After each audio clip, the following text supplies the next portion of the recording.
यो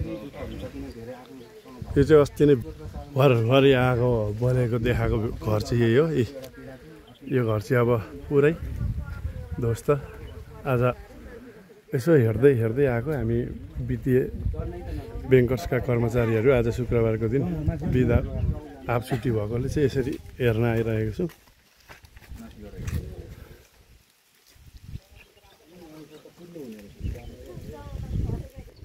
यो रुखहरू पनि यस्ता यस्ता भएका थिए घरहरू। आगलागी घर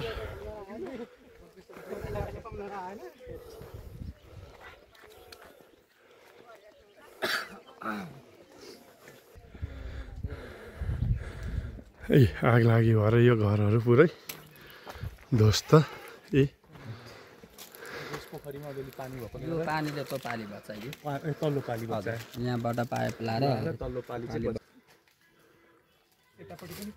मैले बचाएको भनेको एउटा सिलिन्डर चाहिँ पड्किन दिने, एउटा त पड्किहाल्छ। यहाँ ठ्याक्क आउनु भने तल्लोपट्टिको पाखा भन्राङ्गै झरिहाल्छ। उहाँ चाहिँ अग्निपीडित शम्भु चापागाई।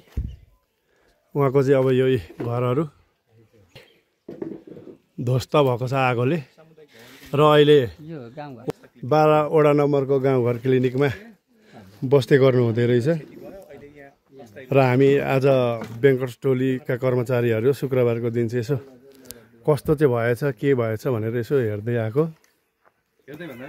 अनि हल्का अलिकति जे जति कर्मचारीहरूबाट रकम उठाउनु सकियो त्यसको चाहिँ अब हामीले आर्थिक सहयोग गर्न पनि आइरहेको छौँ। र अब यहाँको प्रतिनिधिज्यू लगायत यहाँको अग्निपीडितहरूलाई चाहिँ अगाडि राखेर अब हामी उक्त रकम चाहिँ हस्तान्तरण गर्नेछौँ। हामी भोजुरा भएको सबै ब्याङ्कको कर्मचारीहरू चाहिँ यसरी आइरहेको छौँ।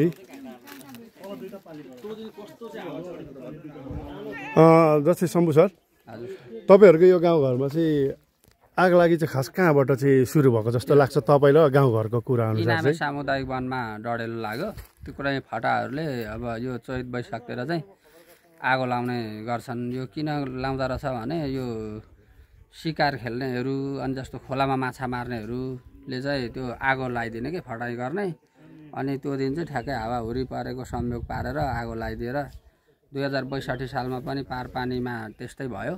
अहिले अनि 2080 साल चैत 3 गते मालबासेमा पनि त्यस्तै खालको डढेलोबाटै त्यहाँ आगो लागेर क्षति भयो। अहिले 81 साल चैत 4 गते पनि त्यस्तै खालको घटना दोहोरियो। अब यो चाहिँ राज्य पक्षको अब यो सेना पुलिस लगायतका मान्छेले अनुसन्धान गरेर दोषीलाई चाहिँ कारवाही गर्नुपर्छ भन्ने हाम्रो माग हो। तर अहिलेसम्म यो पुलिस प्रशासनले व्यवस्था गरेको देखिन्छ। जम्मा कति घरहरू चाहिँ अनि कति ग्वालीहरू चाहिँ उयो घटनामा घट्यो होइन? मान्छे बसोबास गरेको घरहरू भनेको 3वटा घरहरू मान्छे बसोबास गरेको छ।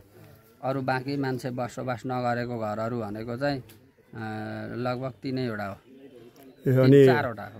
गोठाहरू ग्वालीहरू जम्मै घर ग्वाली गरेर 9-10वटा समथिङ पुगेको छ। त्यस्तो मानवीय क्षति त कुनै पनि भएन नि होइन? कुनै पनि भएन।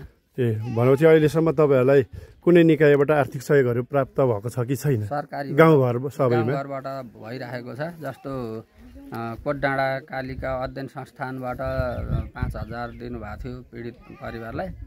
अनि त्यस्तै गरेर हाम्रो यो झाँक्री सल्लाह मालबासेको टिमले उहाँहरूले सहयोग गर्नुभयो।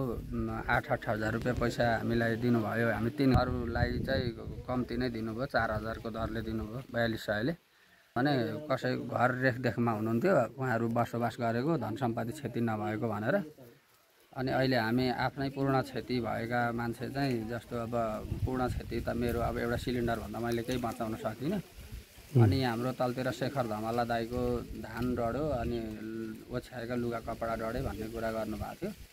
अनि यहाँ मासतिर एकजना गोमा कार्की डोली के भन्नुहुन्छ उहाँहरू दर्जी परिवारको पनि पूर्ण क्षति नभए पनि उहाँहरूको पनि आफू बसेको घर जलेको र केही भाँडा बर्तन डढेर यो डढेको भाँडा चाहिँ पत्रुमा बेच्दै हुनुहुन्थ्यो। उहाँहरूको पनि क्षति नै हो। अब तपाईँहरूले यो सानोतिनो सहयोग पाउँदै हजुर अब आर्थिक सहयोगको लागि अरू कसैलाई केही भन्न चाहनुहुन्छ स्थानीय सरकार तथा प्रदेश सरकार लगायत केन्द्र सरकारसम्म अब र जनताहरूसम्म?